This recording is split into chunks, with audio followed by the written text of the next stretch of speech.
We're live. Hello, everybody. How's it going? Welcome to Kings Under a Mountain versus some random world champion.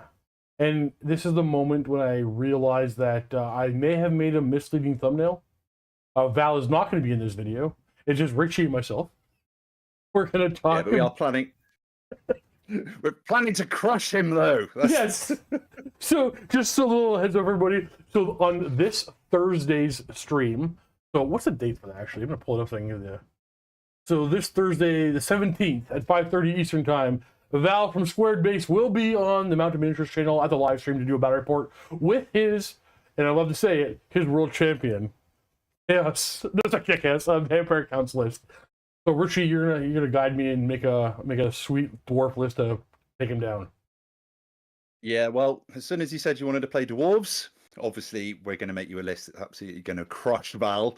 Maybe, fingers crossed. We'll see, right? I suppose first we've got to talk about the kind of stuff he's likely to bring.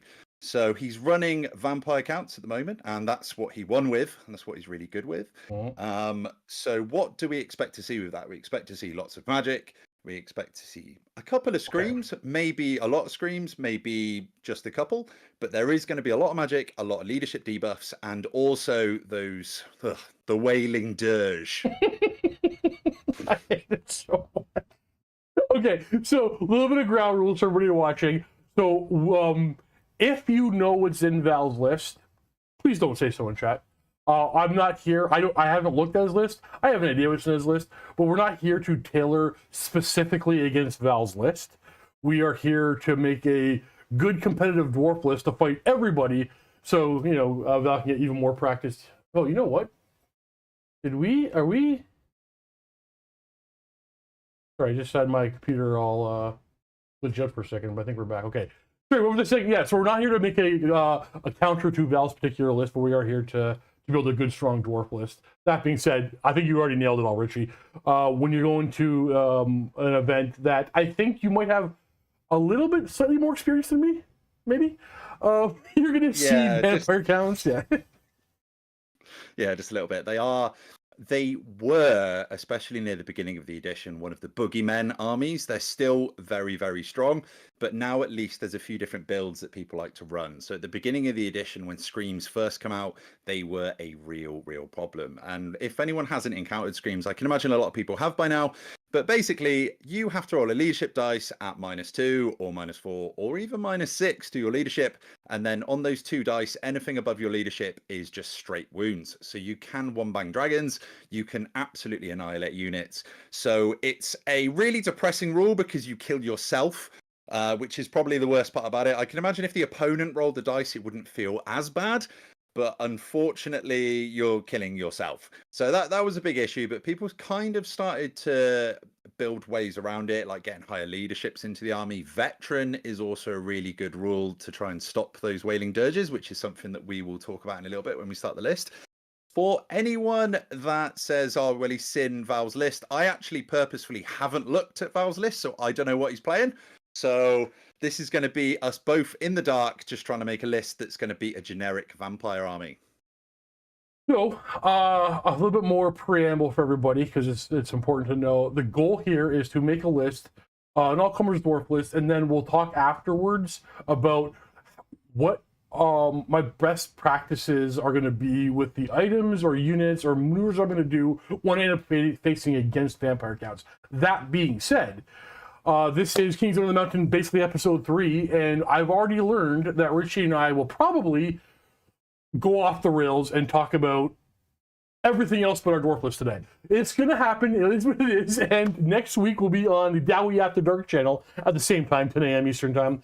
Link for the Dawi After Dark in the description of this video right now, and we'll go back and forth every week, every Monday. We usually talk about stuff. And hello everybody in chat, how you all doing? Hey guys. Richie, what's step 1? We discuss basically what I own? Yeah, well, I think step 1 is going to be the expectation from the game.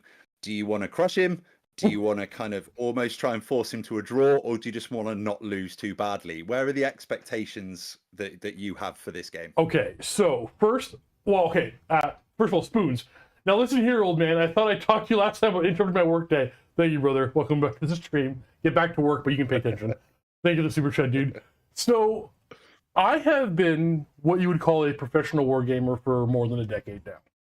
And one of the most common phrases I have heard from people, actually from all over the world, is, and I'll quote, I roll bad, my dice just never go my way. I roll out of ones. Now, that's a very common phrase I hear. I know objectively that's not true for me. I roll really well. My luck is going to carry me to victory, as it always does. I am barely competent, but I get what I need with the dice. So that being said, it doesn't matter. I'm just going to win. I cannot wait for you to roll all of your Trollhammer torpedoes if you take Iron Drakes. And as soon as you say Trollhammer, ones for days. You hit on twos, you wound on twos, ones. It's going to happen, mate. It's the Trollhammer curse. It's coming for you. When I roll that one and I look directly into the camera on Thursday night, no, Richie, I'm looking directly at you. I wouldn't expect anything else, mate. Okay, well, collection-wise, I got everything for Dwarves. Do I have enough of everything Dwarves? Probably. I got at least 2 of every war machine, at least 25 of every type of troop unit, probably twice that, every type of character. I got about 40 Troll Slayers if we need those. Sounds good. Right, so I think now we've got the expectation that you want to try and crush him. Then we've got what style of army do you want to play? Do you want to play the Grand Army, the Royal Clans, or the Expeditionary Force? What are you thinking? Okay, so I have said repeatedly that the Expeditionary Force is by far and away my favorite. That being said, I don't trust it at top tier Warhammer with all the Anvil of Doom. So it is very good. The problem is, I find with X-Forces, you need a lot of practice with all those MSU units to be able to push it to that kind of level. And obviously, Val plays a lot of Warhammer. Val plays a lot of high-end Warhammer. And I think to be able to push an X-Force list into Val, I think you'd at least have to have a few games under your belt with Fair. that list to be able to push it, I think. Fair. And especially with just the damage output range that he can do from like the spell casting, and also it's quite a fast army. They can just pen you in as well. Like he'll be on artillery really quickly, so it's probably better if you go something where you can almost control the mid board. Yeah. So I would probably suggest either a Grand Army or a Royal Clans, and depending whether you want to go more shooting or more combat, that's kind of the flavor that you want, really. So what are you thinking? So I've always been more of a shooter than a fighty guy, but like so a couple of cannons, even though they're only D3 damage, can really force the enemy to rush at you and make a mistake. But at the same time, as if my opponent has a big old dragon fighting character, I'd much rather have a Grand Army, because that's where the Dwarf King has just enough magic item allotment to hold his own and the whole line for the army, I guess. So I don't know, if you're I want to say Grand Army, because I love me some black powder, but I think the correct answer is Royal Clan. What do you think? Well, I mean, if you like black powder, Iron Drakes basically walk around with a cannon that is hitting on 2s and 3s at long range, so that's not too bad. True, and they're available in Royal Clan and Grand Army. Yeah, so well, they're in both. So they are a rare slot in Royal Clans, which is quite good. So I think you can take, with a Banner of Courage on a big unit of them, you can take a unit of 19 fully upgraded, and then another unit of 5 just with the Trollhammer Torpedo, which kind of fills that out quite nicely. Nice. But it depends what you want to do. So we might as well just start with the heroes. So basically, you're going to want leadership 10, because you need the higher leaderships when you're playing against them. So you're going to have to start with a king. Yeah. Okay, well, right, I'm going to run through this on my phone as well. I'm an old world builder. So step one, I got to click Grand Army or Royal Clan. What are we thinking here? I personally, I mean, you go with what you want to do. I'm personally thinking Royal Clan, but I am a Royal Clan player. That's what I was clicking. All right, we got a Royal Clan list. Okay. Start off with a king, you say? Yeah, always a king. Always a king. All right, run it down for me. Right, so let's have a go. I'm going to get it on as well on mine. Right, call the list. Mountain. There we go. Oh, man, how's it going, brother? I'm doing very well. Josh with the All-Slayer list comment. No. They're fun. They're fun to play. But no. I think this is actually probably one of the one matchups where they might not be too bad, because you could just drown the undead in little naked chaps, and then just neither of you just lose because It's you don't get any points out of each other. So that could it's so work. dumb. So with the royal clans, there's a couple of things that are really, really good that you kind of get access to with the royal clan. So you get the extra points. So basically, at the beginning of the game, you get a grudge. So you're going to pick one of the enemy's heroes, and that basically gives you an extra 75 victory points when you kill that model. So you can really play kind of mind games with Val when you're playing against him. So if he's got a model that you think is going to be on the front line and he's going to have to throw in, then you just pick that hero, and then it's going to give an extra 75 PP. So that can also cause him to make mistakes, or even pull that model back from the front line because he doesn't want to give the extra VPs. So with I guess I guess you're right. We should be talking about a little bit about best practices as well as we build this. I'm going to assume, without knowing, but I'm going to assume any vampire count player I'm going to run into competitively is going to have that Mortis engine. Is that going to be the obvious pick?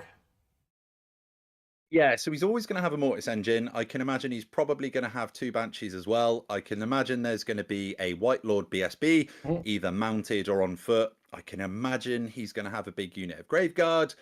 I can imagine that there's going to be a couple of units of zombies. I mean, that's the kind of the more competitive kind of pick. Yeah, my thought process is if he's got Banshees, if he's playing very, not Val, just in general, anybody playing vampire counts, if they're playing very, very well, it's gonna be particularly hard for me to get the kill on the Banshees.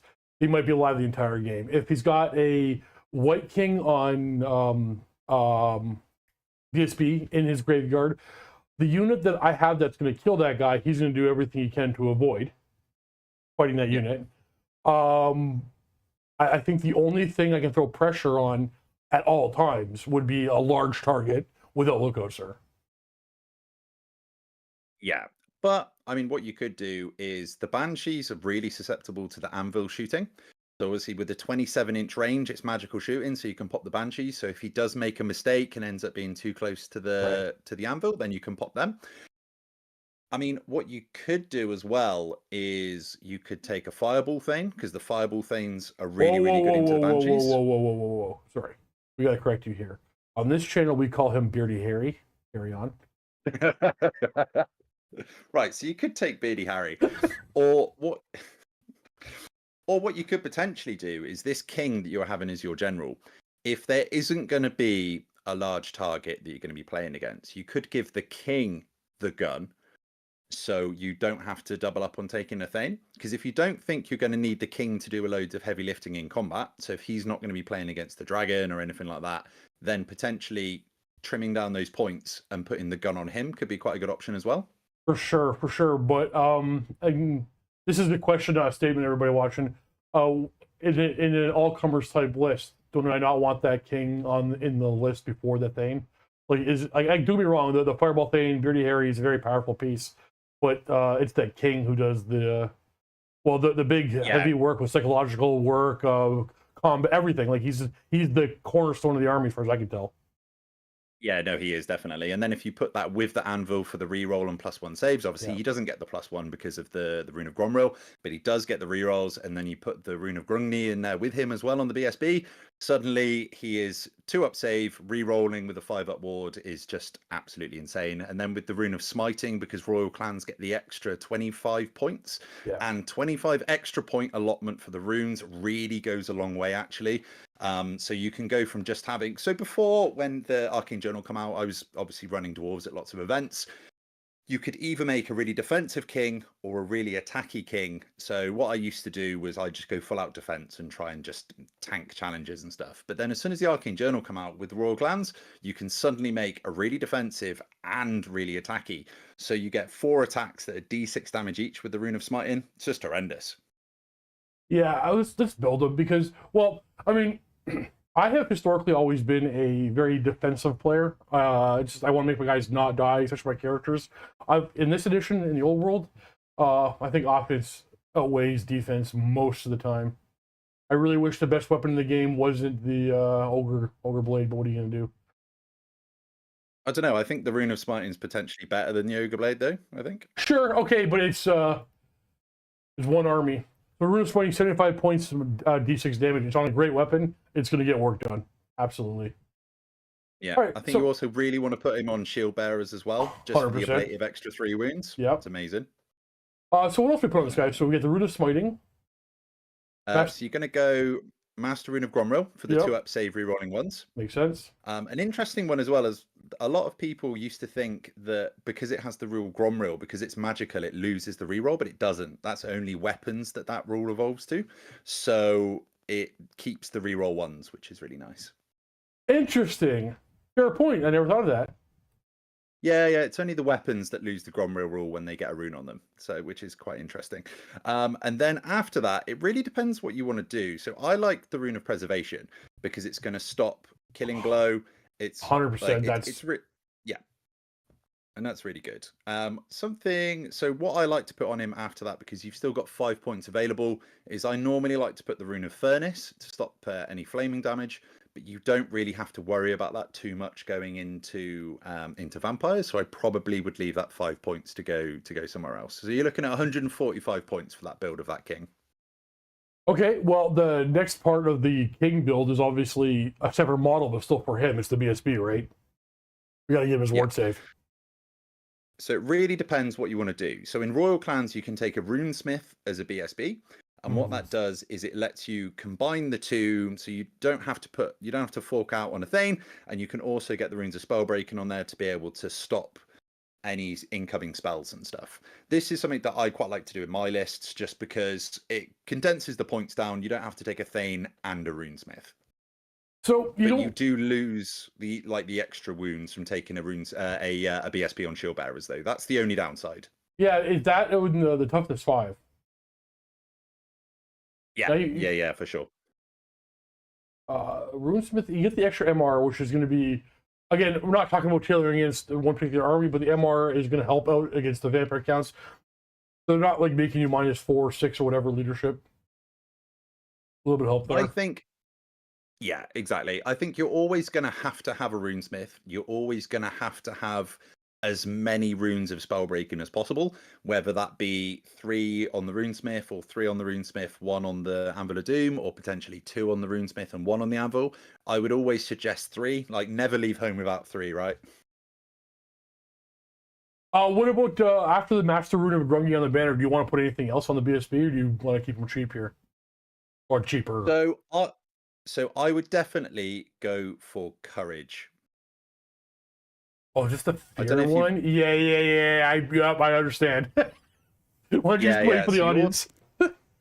Yeah, so basically the Rune of Courage, it's only 15 points, which is an absolute bargain, and it makes you automatically pass Fear and Terror checks, which is just absolutely insane. Some people like to use the Rune of Fear, and what the Rune of Fear does just gives the unit fear, but it is 30 points, so it's double the amount of points. So you can take this on 2 different units. Something else I would probably suggest is putting a Rune of Battle on there. Just because the unit that this is going in, you'll be able to get up to combat res 7, and every single bit of combat res is really handy when you are fighting the undead, because you're going to try and force crumbles rather than trying to do as much damage as possible. You just need your combat res to be higher and higher and higher. I mean, it's going to be the ultimate Death Star, right? So one question for you: do you already have our core is going to be Longbeards? We already know this. Oh, do you already have a plan for the runes on the banner for the Longbeards? Does the Rune of Courage, it's so minor but also so integral, I'm afraid of it dying or getting assassinated. Should the Rune of Courage not be on the BSB, sorry, the unit standard on the Longbeards? Yeah, so I mean, you can definitely do that. It just kind of comes down to points. So there isn't a point allotment on the BSB, so you can just put really expensive ones on there. But there is a points allotment on the Longbeards. Yep. So if you're going to go for something like Hesitation, you won't be able to afford the Courage as well as like a Rune of Battle. But obviously it is very important. So if you think that you're not going to bother with Hesitation, then put that onto the Longbeards. I think we want Hesitation. Just in case he has Blood Knights, yeah? Yeah, well, hey, anything really. But okay, all right. Defensively, we gotta get this guy. Is it full plate armor or shield? Always. Never leave home without it. I would take a great weapon just in case, because obviously once you get Yeah, so once you get the Anvil buff on, it's going to be on a 3-up save re-rolling anyway using a great weapon. So that's pretty good. All right, we got a lot of points to this guy, but I don't think we're done. What, if anything else, rune-wise? Right, so what I like to do is the 3 runes of spell breaking. Just to be able to stop those spells. It is only an 18-inch dispel, but it's just definitely worth it because the ones that opponent's going to matter. want to get... Yeah, exactly. Like, the enemy has to be within a certain range to be able to do certain stuff. Obviously, like, Plague of Rust is, I think, 21 or 24, something like that. So that one you're going to have to push up into. Yeah. But there is a tactic that comes with this type of list that means you can definitely get in range of all of those spellcasters, but we'll run through that as we start getting into the meat and potatoes, I think. I'm not gonna lie, that triple click for the 3 rune of spell breakings, it felt dirty. It's just yeah. Just sorry everybody. There was always a feel bad thing back in the day, right? Yeah, I mean, it is quite funny because it's a feel bad thing, but everyone used to do it anyway, and now it's only a couple of armies that can do it, which is always good. I mean, High Elves have got one, but it's really expensive, right? Like the Dwarf one's only 25 points. It's a bargain. It's a steal. Okay, we have 25 points left over for magic items because we are a royal clan. Do we want to spend anything here? Keep in mind, we have 372 points left over. Yeah, I would maybe not do anything else because you're going to want to put some points into the Anvil of Doom, right? I can't leave home without it. I love me the Anvil of Doom. It's my favorite. I literally just painted up the 6th edition one the other day, just because I'm midway through. I've almost finished actually painting my 6th edition army. So I've done all the Longbeards, I've done all the characters, done the Anvil of Doom, done the cart. I've just got the my Iron Drake proxies to do, and then the army's done, which is I'm super happy about. And then once that's done, I'm going to do the Marauder Dwarf version. Nice. Jeez. Man, won't start a new army, just more and more dwarves. Hello, Stormbolter. All right, so the Anvil of Doom. Actually, you know what? I actually don't know where you lie on this. Are you a Master Rune of Adamant guy or no? I am. You are okay. Yeah, no, I definitely am. The problem is, you don't necessarily need it in the matchup against Val. So unless he's running a dragon at you, you potentially don't need it. So in this kind of matchup, I would probably say you don't really need it. Maybe like a Rune of Fortitude, potentially, just to get the toughness up a little bit. But remember rule number 1 here. We're not allowed to tailor against one army. So we're trying to make our best dwarf list. Okay, right. The issue is, there's a caveat to this. There's a caveat. I love it. So obviously, yeah. So toughness 10 is absolutely amazing. Everything's wounding you on 6s, apart from Chaos Dragons when they start rolling up their strength, which is just, I hate Chaos Lords. Like every time I play against one, they're always like, oh yeah, so I'm only strength 6, don't worry about it. Then 3 turns later, they're like, oh, I'm strength 9 by the way now. Yeah. And also Empire as well. So Empire and Ogres are an absolute nightmare for a Dwarf army when you've got the Rune of Adamant on an Anvil, because those cannons will absolutely tear through you. So you've got to hide behind stuff. But obviously, all-round list, this is the build that I like to use. So Toughness 10 Anvil is really nice. You do just have to hide it sometimes. I have only ever played... not the Fortune. Which one is it? Is it Preservation? Yeah, I have only ever played my Anvil with Rune of Preservation. And so you've never tried it as a Toughness 10? Never. It's never. I don't think it's ever. No, somebody can back and tell me if I'm wrong about this, but I don't think I've ever lost my Anvil either. But I'm not playing top tier Warhammer. I'm playing very casual, have some fun Warhammer. Yeah, so mine was always get munched. So basically, when I always used to go to events, there'd be multiple dragons flying at me, or like multiple big Griblies, or like big Pegasus units and stuff. And I'd have my like two blocks of dwarves, and they'll look at them and they'll be like, right, I can either charge some Iron Drakes and I'm going to soak up a load of stand and shoot. I can charge into the King's unit and probably die. Or there's a nice juicy Anvil that's only toughness 5. I'll go for that one. So that's a lot of points. You're right. Yeah, it is a lot of points. And the thing is, especially, like, obviously, if you're playing at home and you're not really counting points and stuff, it doesn't really matter too much. But an event where you only need, say, 150 points above what your enemy scores to win the game, what a lot of people do would play quite negatively would be to kill the anvil and run away, because then as soon as that anvil's gone, you're really slow. Okay, so then if I get... Oh, we can't? Why can't I click it? I was about to say, why can't we do Max Rune of Adamant and the Rune of Preservation? So there is a rule with the Master Rune of Adamant that you can't combine it with any other armor runes. There it is. There it is. Yeah, I do think it would probably be too strong, I think. Fair. What, toughness 10, 1 damage at a time with a 5 aboard save and decent armor as well? Come on. Yeah, exactly. Yeah, I know. Plus, you can buff yourself as well, so you could buff the anvil to get the +1 save and the rerolls too, which is nice. All right. So what's your go-to anvil? So I really like the Rune of Adamant and then just 1 rune of spell breaking, because at that point you don't even have to worry about the Rune of Furnace. So if I wasn't running a toughness 10 one, I would probably have preservation, 1 fortitude, and then a Rune of Furnace on, because Furnace is there to be able to stop Pillar of Fire and stuff like that. I clicked that 4th rune of spell breaking and do you feel dirty, do you, mate? I need a shower. I need a shower real bad. Okay, well, we got no points left over for Beardy Harry, but that was expected for me, I think. You know what I would like to do? Problem. We have 12 points to spend. Where is it? I want to put that rune of 3 up ward against fire, the Rune of Furnace, up on this guy. Honestly, yeah, I might as well. It's just I like perpetuating the stupidity of Games Workshop, where literally flaming attacks are a net negative to have. So, nobody wants. You know what? Hold on. Is this a thing? You play Heresy? Is this a thing? Nobody brings the Rune of Furnace anymore because nobody brings flaming attacks, because everybody has things like the Rune of Furnace. Like remember Horus Heresy First Edition? Everybody stopped bringing Melta because every vehicle had armored ceramite, and then nobody brought Melta anymore, so we stopped bringing armored ceramite. Yeah, it is definitely a thing. So there's a couple of armies that are really good at flaming attacks. So dwarves, like basically your entire army is going to be flaming. Chaos dwarves, they're basically all flaming. The only thing that like suffers to flaming is trolls. Everything else is really so like Empire can take the white cloak to get a 3-up ward save against it. Tauruses get is it a 2-up or a 3-up ward against flaming as well? Yep.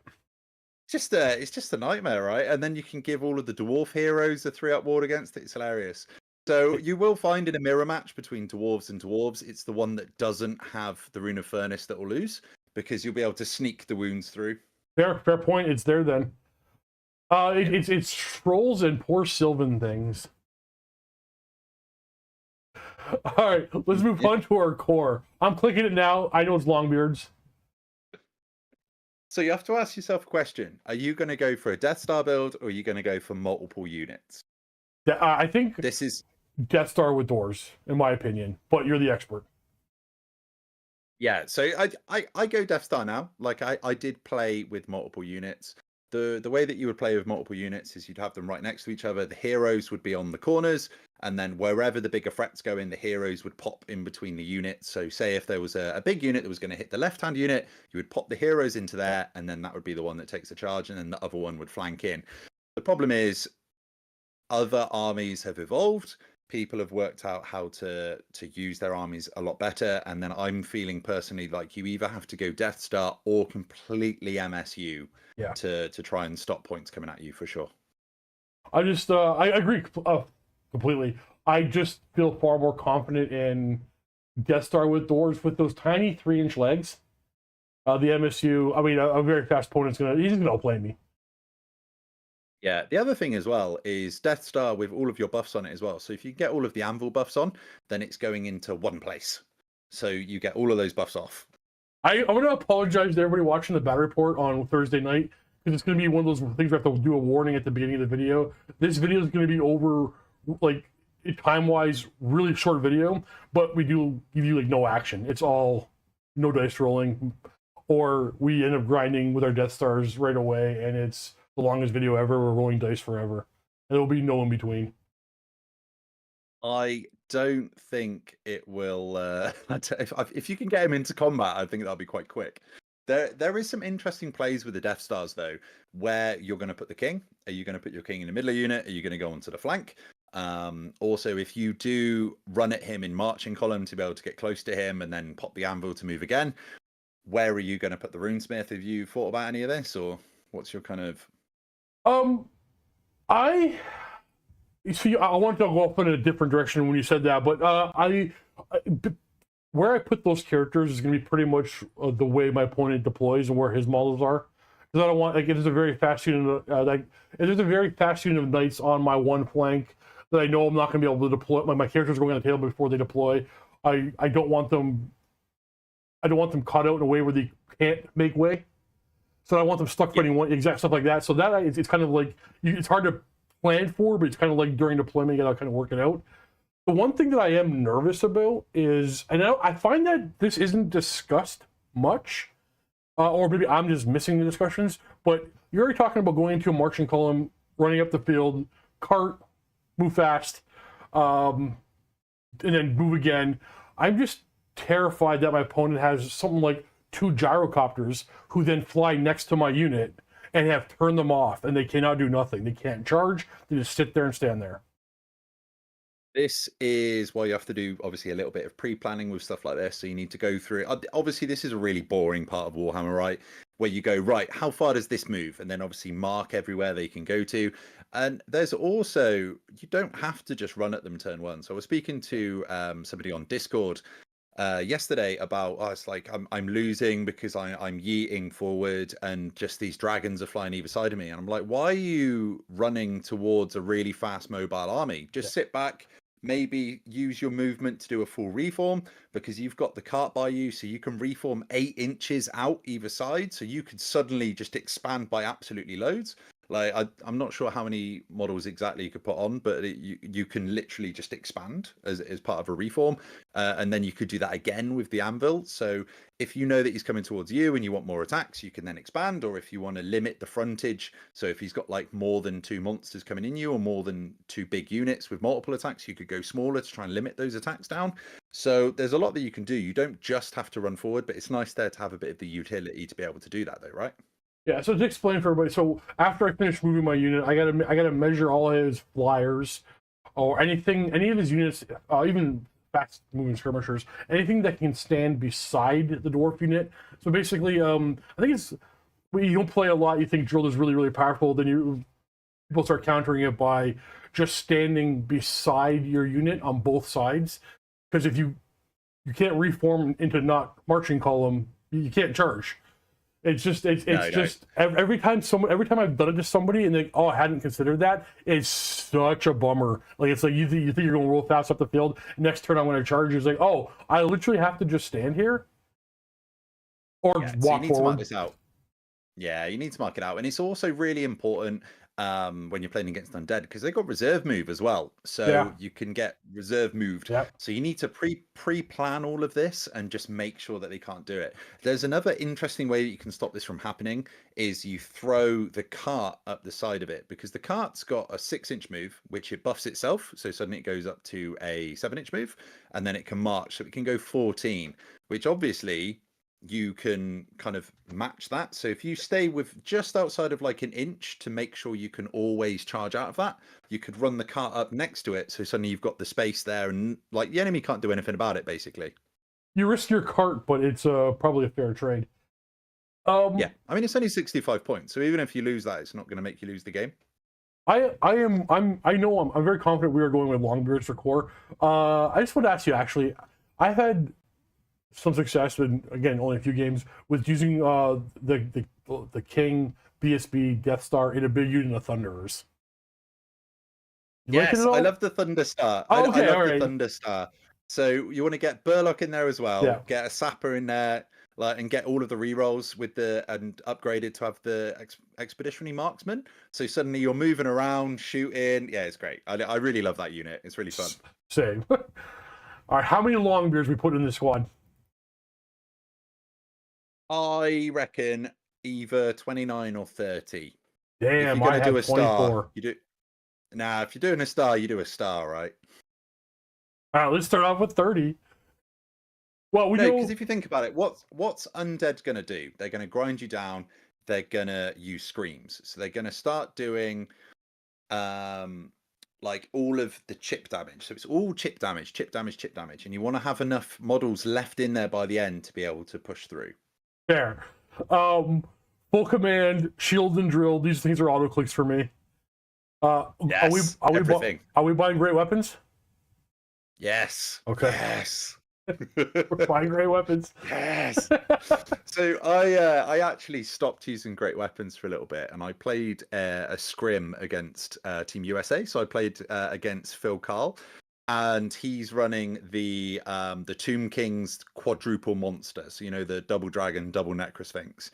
And the reason that I left great weapons off is because I sometimes can get a little bit too, like, in my own head, get really excited like a little ADHD child, and I'm like, right, I'm going to charge in. I've got like 14 attacks that are strength 7 because Royal Clans gives you the +1. I'm going to kill this monster. And basically, I don't do any wounds to it because they've got a triple save. And then suddenly I'm stuck there fighting with a great weapon, and my save's crap. Yeah. So I was like, right, I'm going to limit this. So I want to be able to use shield wall, because you can't use shield wall if you've used your great weapons. Right. And I get the +1 save and all the rerolls, so I'll be much better. As soon as I played against Phil, I was like, I could have really done with those great weapons, actually. Look at. So, okay. yeah. I'm gonna make the mistake and use the great weapon at the wrong time, but they're 1 point per model. It's 30 points for this squad. That's dirt cheap for the option. It's there when you need it. Don't get me wrong, like, I do absolutely love the shield wall. So shield wall's amazing. For anyone that hasn't used shield wall out there, it's such a good rule. If you've got stubborn as well, unfortunately the longbeards don't have stubborn, but if you've got shield wall and stubborn, you can just pop stubborn and then pop shield wall at exactly the same time. So even if you were double outnumbered, they've win by 100, you can just give ground. It's such a good combination of rules. You're leadership 10 with the BSB, you might as well be stubborn. Yeah, pretty much, mate. Pretty much. Obviously, another rule that we didn't really hit on with the longbeards as well is you get to reroll panic, and they also give a rerollable panic aura of 6 inches around them as well, which is really handy as well. So if you can keep all of your units within 6 inches, if there's any spells that cause panic checks, you can just reroll them. I think the best thing about them, in particular about the undead matchup, is the veteran, though. Yes, that veteran is such a good rule. It's so good. You just don't want to roll into something higher, though. So if you roll like an 8, don't get greedy and be like, okay, I'm going to re-roll it, and suddenly you roll a 12. You're like, no. I'm gonna do it because I'm gonna want one more model alive. I'm gonna roll a boxcar, and then that'll be on me. Yeah, like 6 screams a turn at you or something. This is where Val brings the most disgusting list known to mankind, and just your entire unit dies in one turn because all you do is roll double 6s for the 6 screams, right? Man, the man's got to fight me, your list, and my dice. I am feeling very confident. You got this, mate. You got this. What are we doing for runes on this unit? Okay, right. So you want to get the Rune of Passage on the unit champion. Yeah. Now, this is probably, it's just a steal. I think it's one of the best upgrades in the entire book, let alone potentially the entire game. It's 5 points, and it gives the entire unit that he's in move through cover. So that gives the unit and the characters in there move through cover as well. It's just, it's beautiful. Auto include for me, yeah, for sure. Yeah, especially when you're only movement 3 or movement 4, dropping down to movement 2 is just not good. I can't tell you how many games I've played over like 6 months, 8 months ago where there's no Rune of Panic in any of my units. The cart does not yet exist, and I'm in the trees. It's like I'm here for 3 turns. Yeah, because one of my favorite tactics is to actually just sit in the trees with like either an Iron Drake unit or a Rangers unit, because if the opponent charges you when you're in the woods, they'd have to do, if you're playing it as dangerous terrain, which we were in events at the time, they'd have to do dangerous terrain tests coming in. They would have to like use the smallest dice when they charge into terrain. It's -1 to their charge roll as well. So you could actually get a whole nother turn, which is another 2 times of shooting at them. So you get to shoot them, your stand and shoot. They fail the charge. You then get to shoot them in your turn and then stand and shoot them again when they charge you again. So it's like, that's a really strong tactic. So if you do have woods in your area, get your shooters in them. Pro tip. Pro tip. Stay in the trees. is safe for the trees. Yeah, you are safe in the trees. Right at the back of the trees, actually. That's what you want to do. What do we like for banner runes? Hesitation. So only go hesitate. Obviously, I know that you're not like go. I don't know. I know you're trying to make an all-round one, but I don't think there's going to be much in the undead that you're going to have to worry about with the charge bonuses. I don't think, unless he's bringing loads of blood knights, which he potentially might be. I mean, I have dropped hesitation off my list, and the reason I've dropped it off is because I want to make my unit a bit more enticing for people to charge. Okay. Because what people will do is they will go, right, there's an Iron Drake unit, there's an anvil, I can't touch the anvil, it's toughness 10, I'm going to be stuck there, and then I'm going to get flank charged by something. Or they'll go, right, those Iron Drakes, okay, I'm going to eat a load of stand and shoot, but I'm probably going to kill them. They'll pop stubborn, but they'll probably die. They've only got a 4-up save roll in ones, they can't really do any damage to me. Then they'll look at the King's unit, and they'll be like, right, so there's the King in there, they've got the 5-up ward save, and I can't use any of my special like ferocious charge. I can't use any of my lances. I can't use my any charge effects. So you wouldn't get like Wah, you wouldn't get your choppers, and all that kind of stuff. So suddenly people don't want to even engage with it. You want to trick people. That's how you win with dwarves. You trick people into engaging with your strong stuff. Sounds like elven tactics to me. Whoa. No point ears over here, mate. I don't know, man. They're always covered up by the headphones. I don't know. Maybe you're a little spy here. But no, it does make complete sense. I mean, I remember like Luke and I both loving the unit of hammerers with hesitation and confusion, and yeah, but no, they're never in combat. Nobody will ever charge them. Yeah, this is the issue. And also with hammerers, I find them really, really susceptible to shooting. It's the fact that they don't have a better save is just really bad. Like there's so many points. I think they start out like 18 points a model. People just kill them. Like a couple of pillars of fire will just absolutely decimate the entire unit. That's just a nightmare. I think if they were in core, you could make them work, but yeah. I still think even if they were in core, I think you're right. Like they will die to spells and range attacks. In combat, they're even when you charge them with all those runes, like they're winning. Like they're too strong in combat, even without a king. But do we buy anything? We gotta buy. On the banner runes for the unit? Yeah. I would go Rune of Battle, 100%. Yep. And then now, if you're not spending too many points in that, it could be worth putting the courage on them and taking it off the BSB. See, I always like the very important runes. I think Rune of Courage is an important one. I don't want them getting assassinated. I like them on the units and not the characters. So you've already done that one already, yeah? I'm taking it off right now. Switched. There we go. Yep. It's just, yeah, I think courage is really important on it, but obviously if you're going to spend it on hesitation or on confusion or something like that, then you're going to have to put it on the BSB, unfortunately, just because of the rune allotment. Yep. But yeah, no, that's good.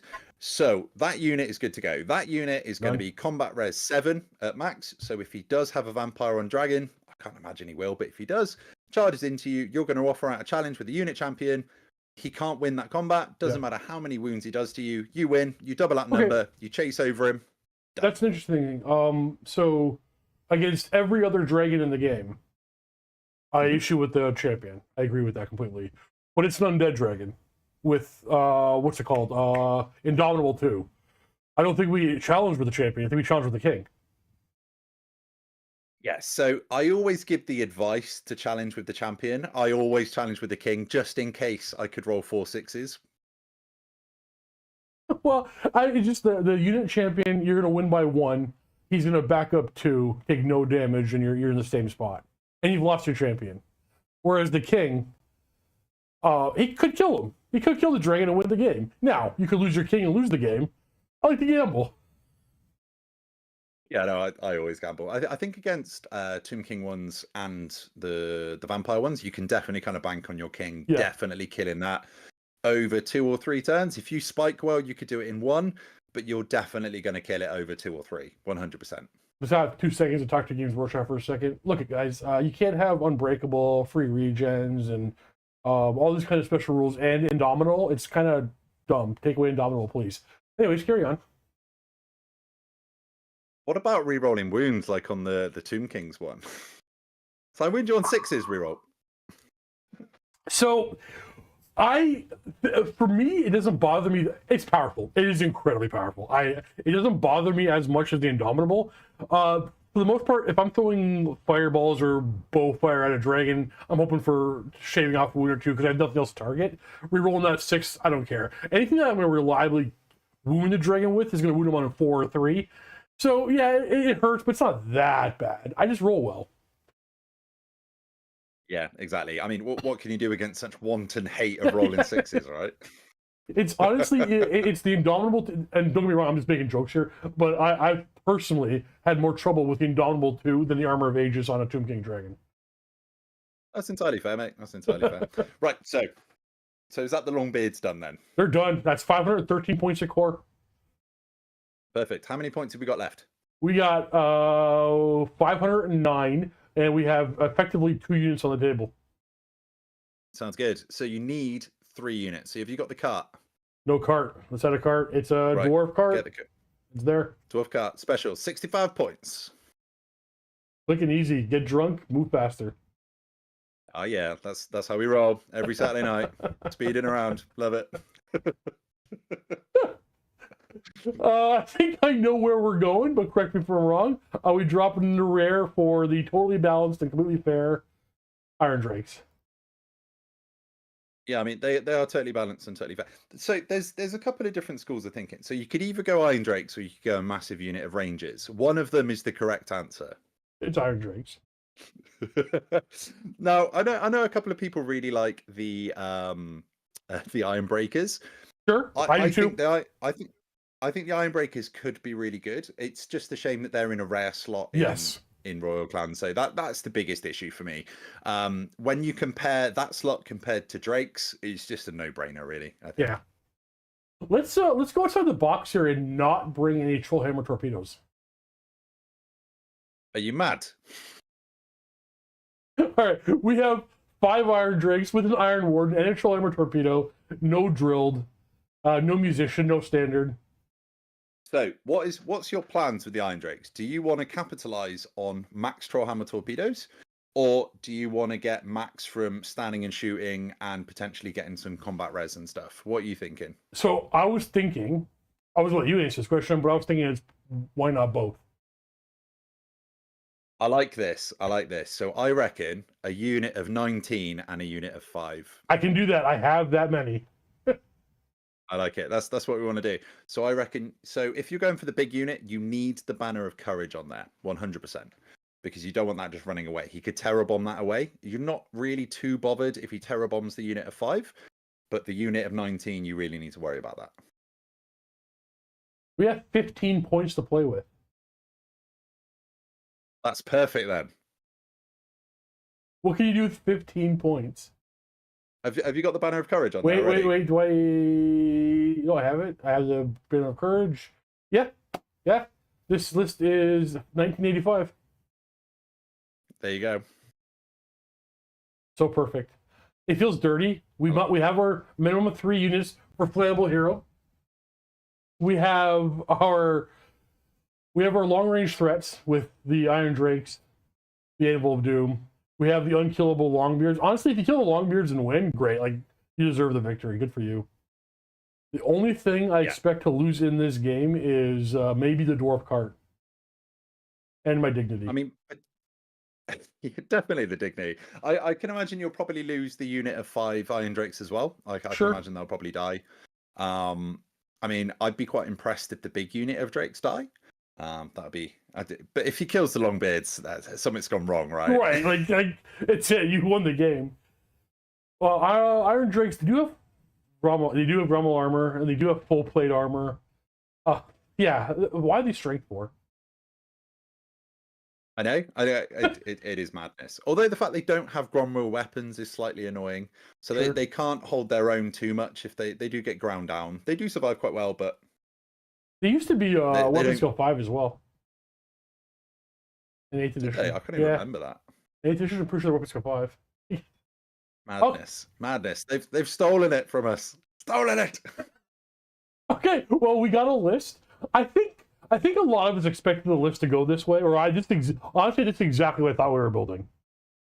That being said, you got some time to, now that we have this as our all-comer list, what are my best practices and things to look out for fighting against the vampire counts?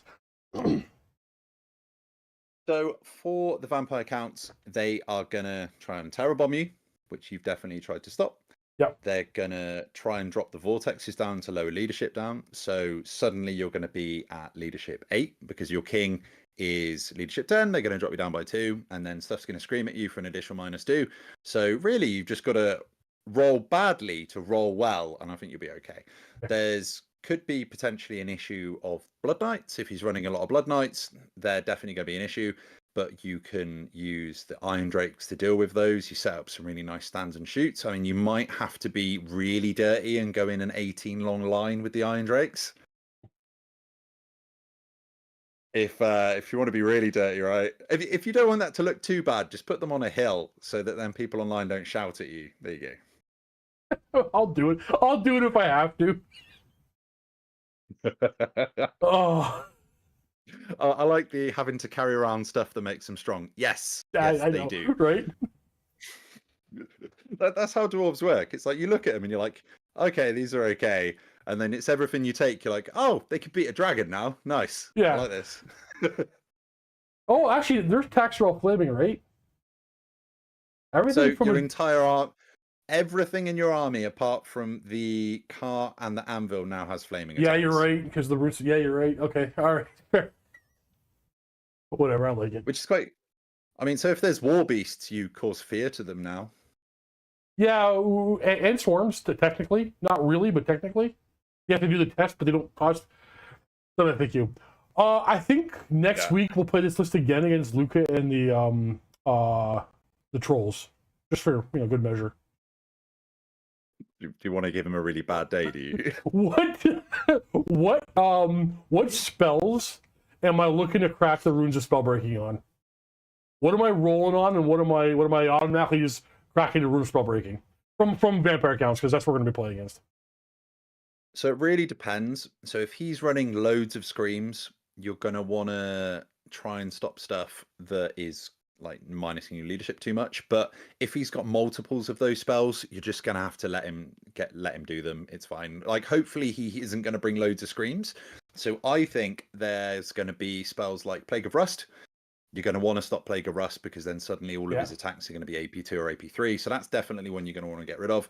The reserve move, I cannot stress how much you need to stop the reserve move. Okay, this is what I was going to get to. Okay. Because what the reserve move does is it means that the banshees can jump out in front, scream at you, and then jump back again. Suddenly, if they can't do that, they need line of sight to you, which means you need line of sight to them. So if he does risk pushing the banshees out, you stop the reserve move, the anvil can kill them. Something that is... Yeah, so I think he's going to go elementalism, probably necromancy. I don't know how many level 4s he's going to take. Do you know what comp you're playing? No idea. It was whatever it was at Adepticon. You know what it is, by chance? I can't remember what it was now. I can't remember what comp they were playing. Probably just ruled 3, right? I can imagine. Not going to be a problem for me. Yeah, maybe probably. Definitely not a problem for you, no. But yeah, literally just stop stuff that worsens your stats. Should I take these remaining 15 points and make my unit champions? I guess the Iron Drakes can't do it. Should I make their weapons magical? Oh, potentially. I mean, how much is an extra Iron Drake to be able to get a 6th one into the little unit? They're not that much at all, actually. 15 points exactly, 2,000 points on the nose. So 1 extra Iron Drake over magical attacks on the Longbeard champion. Now, the King has magical attacks, and the Thane, the Runesmith doesn't, but the King's going to be alive. Yeah, if I get caught with anything ethereal, he's got it. He's got it covered. Oh, yeah, exactly. Remember as well that the shield bearers get 3 supporting attacks, just not 1 if they're not in base-to-base contact. A lot of people miss that. It's to do with the type of mount that they are. There So are it's three, like chariots. They are as ruled by the first big FAQ by Games Workshop, which is the stupidest thing they've ever done. They are ruled to be 4 models on that base. So when I point to a chariot and say, hand me those 4 models, I mean that one single chariot. Yeah, which is really stupid As per considering FAQ. it's 4 models, but it's unit strength 1, and it only counts as 1 for how many models are on the front rank. Don't get me started. Yeah, it's quite an interesting one for when you're in marching column though. So that only counts as 1, which means that you can have that, and then you get the 3 models for the command, and then you can actually get the runesmith in technically, and still be in marching column, which is quite nice. So weird, right? You know what? I love the game. I'm not. If these are the things that I'm going to nitpick and make fun of, I think we're in a good spot. Oh, the game is amazing. Yeah, I hope that you and Val actually have a really good game. Oh, he's an awesome dude. I love Val. It's a real shame. I've never actually managed to play against him. Like I was at a tournament with him last year, but we just didn't pair into each other, unfortunately. So hopefully I do get to play him at some point. This is actually my first time playing him as well. Oh, okay. But he'll be here. He'll be at my studio for a couple of days, so we're going to make some extra content and extra battle reports, and we'll have some good times. But yeah, I'm excited to play a competitive list against a competitive list. We did it. We built it. I'm feeling confident. I'm feeling pretty good. But I guess the audience knows the more confident I am, the worse things happen sometimes. Because to be fair, I do typically roll above average, but every now and again, I get a game like my Empire versus Skaven game where I just couldn't do anything. I couldn't pass a leadership check to save my life. And as long as it doesn't happen today, we're fine. Or on Thursday. I mean, if you roll really well this, it'd be really good, because basically everything's got really good armor bane. So the Iron Drakes, the Drake guns they go up to AP3 on a 6, which is just insane, right? And also the Runesmith gives the rule Forge Fire. I don't know if you remember that one. Yep. So Flaming attacks. Yeah. Yeah, so suddenly the King is AP5, the Great Weapons are AP5 on a 6. It's just disgusting. Yeah. Army too. There you go, guys. That is this week's Kings Under the Mountain. Wait, are they the kings or are we the kings? We're the kings.